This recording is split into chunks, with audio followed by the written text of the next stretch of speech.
Let's review our project so far. We have here the DVD-ROM drive, our floppy drive, our hard drive, our DIMM or RAM chip.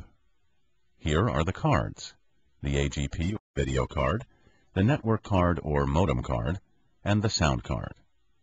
This might be difficult to see, but by pointing out the components we installed, you should get a general orientation of how they fit inside the computer.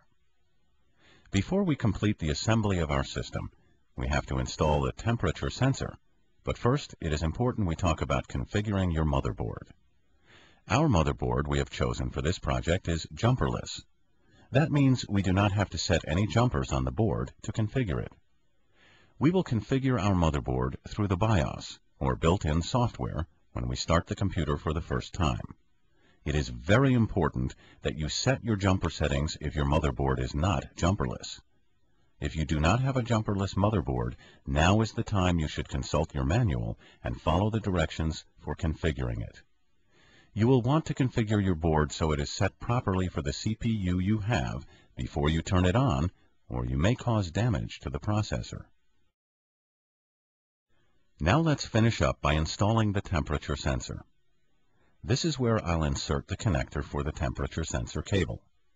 If your type of motherboard provides this external measurement, consult its manual to find the right installation advice, but it will be very similar to the installation steps I'll show you now.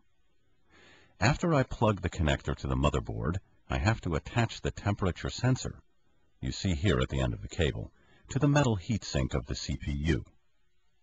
The metal heatsink structure conducts heat away from the CPU and distributes it into a large finned area, where the fan provides active cooling. I'll attach the temperature sensor to the heatsink very close to the CPU. The sensor measures the temperature and tells the system when the CPU gets too hot, so that the system can control the cooling.